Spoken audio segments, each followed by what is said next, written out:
This pay-per-view event apparently had only 2 scheduled matches at the time of the opening pyro. The rest was impromptu. There was a total of 6 matches on this card, and only 2 were scheduled before the event itself. That's 4 fucking filler matches. Let's add in 4 sins right off the bat for that. And while we're on the subject, during those 4 impromptu matches, fans chanted many things including, "This is bullshit," "boring," "This match sucks," TNA, etc., which will give this event another 4 sins. One of the worst ECW pay-per-view events gets a sin remover for Drowning Pool's bodies. Epic song. After tonight, Augusta may forever be infamous. Foreshadowing. Tonight, a new ECW World Champion will be crowned. Then Joey Styles basically just spoiled the Elimination Chamber match for us all by saying a new ECW champion will be crowned. The Big Show was the champion going into the match. There's no title vacancy. Thanks for the spoiler alert, idiot. See, even Taz disagrees with Joey's commentating, and he probably foreshadows the event's upcoming disaster too. Previously on ECW. Matt Hardy, the Intercontinental Champion Jeff Hardy, Team Extreme. To me, it ain't Team Extreme without Lita. Well, you never know, M&M could be brothers, right? You don't know that. How do you know? It might have come up by now. Will you two stop arguing and call the fucking match? That's the whole point of commentators. Trust me, if there was blind people enjoying these events, they would have no fucking clue on what's happening because the commentators aren't even doing their jobs right. Synchronized offense now by M&M.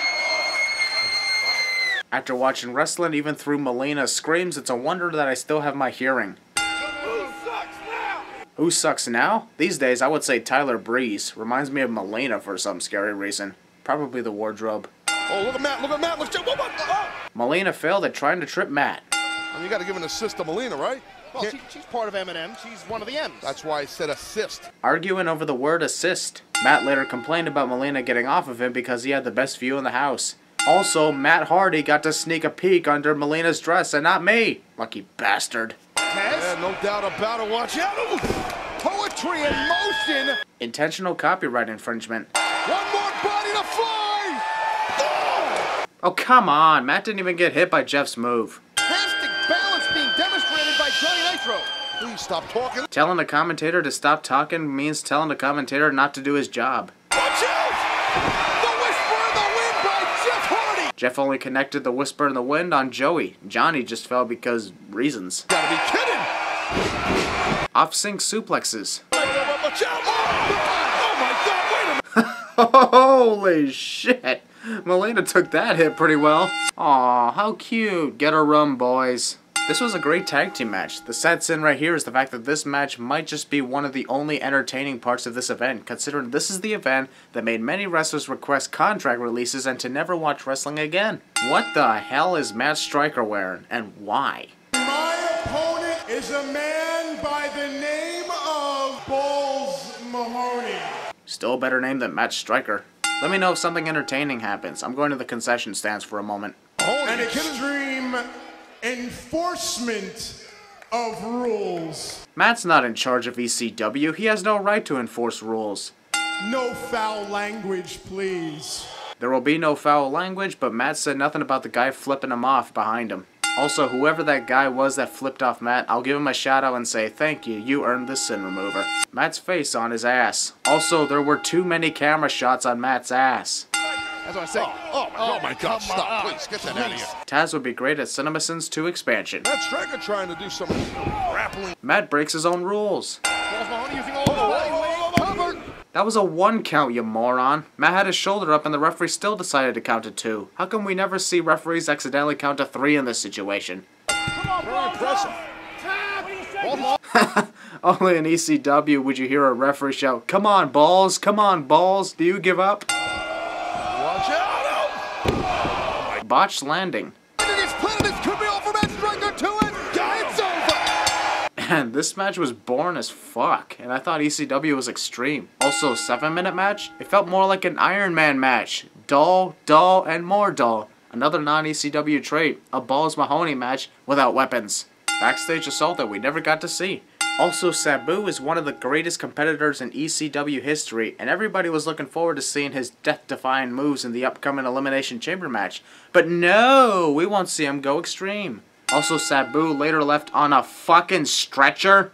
You mean to tell me that the guy who taped a torn biceps mid-match just to finish it, reattached his jaw mid-match, and even superglued a wound just to finish a match, had to be stretchered out of the arena because of a backstage assault we never got to see?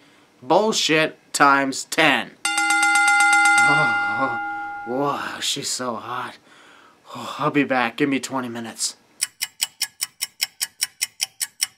Look at this, Turkai. Guido jumped back from Sylvester's kick a little too late. Godzilla versus like, oh, what an easy. Sylvester also jumped too late from the FBI's maneuver. I'm still pissed off from seeing this. This is an ECW event. How come we haven't seen any extreme matches yet? Whatever happened to the good old days? I mean, we even have Tommy Dreamer in the ring. Nearly 1 full minute of arguing about ring ejection. Hate seeing a competitor grab the neck, but now The fans are chanting, "We want hardcore." In this case, I might as well say it was myself and this crowd that's in the event. Barry and Tommy is, you know, he's Haha, your voice cracked. You could go to the bathroom, take a massive dump, then go get a sandwich at the snack bar, then make a phone call, then come back, and you would miss absolutely nothing. That's literally how irritating this event is. Where's that goddamn hardcore? This isn't extreme, it's entertainment. Some guy just yelled, "This isn't extreme, this is entertainment." He's right and wrong. This isn't extreme, but this also isn't entertainment either. Sabu's replacement will be you, Hardcore Holly. Not someone like the Sandman? Why Hardcore Holly?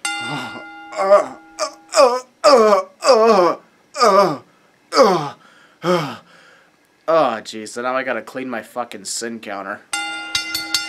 Since this is also an impromptu match, I'm not even gonna bother here. Skip! Kevin Thorne took the hit from Sandman, then immediately threw his weapon away for some dumb reason. And that ponytail kills me. Joey Styles is a dick to ponytails. This will be your main event of the evening. Sadly, they're only cheering because they can't take sitting through this event anymore. But long after my death, ECW will live on. Paul is still alive today, but ECW passed away 6 years ago. 6 of the top athletes in the history of Extreme Championship Wrestling.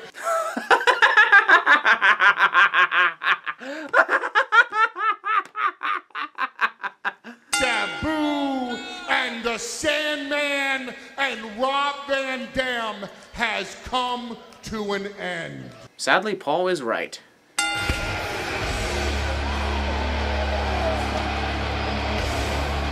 In any event, CM Punk's music is awesome. I got no problem with his Ring of Honor theme, but Killswitch Engage is one of the best heavy metal bands of all time. Punk, I wouldn't taunt the Big Show if I were you. Your weapon is a chair. He's got a freaking barbed wire baseball bat. I don't know. That kick from RVD was so slow that Holly would not have gotten hit that hard. If you're gonna show how much time is left until the next pod opens, at least keep the timer there so he won't suddenly be distracted by its appearance during a possible epic moment. whoa, wait a minute! He's big boot to the face of Holly, cover! Wait a minute. The referee counted the 2 when Tess pinned Holly, but still decides it was a 3 count, even though his hand never hit the mat for a 3rd time. Talk about cheating someone out of a match and not doing your job properly. Why can't they just open the chamber pod immediately instead of having us wait for nearly 2 minutes? We've already been sitting through over 2 hours of nothing awesome, minus a few moves from this match itself. If you see someone get almost screwed out of a match by the villain, you know they're definitely going to win the match. Also, I believe Paul Heyman's goons were trapping Bobby in the pod because even Paul didn't like Vince's idea of Bobby winning the championship. Overhook your leg! 2! Test is gone! We're down to the final 2, and Big Show has still yet to enter this match. Seems like a lot of this match was sitting around waiting for something to happen.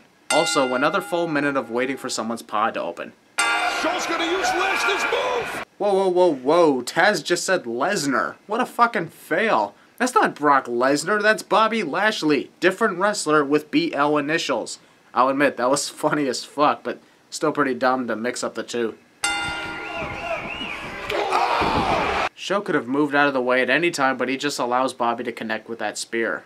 What this event lacked was star power, all matches to look forward to, actual Extreme wrestlers in the main event, with the exception of RVD and CM Punk, and those Extreme wrestlers actually hanging out till near the end of the main event instead of a Russian victory for a certain someone that was obviously going to win the match. Also, one last sin because this is one of the very few wrestling pay-per-views that piss me off.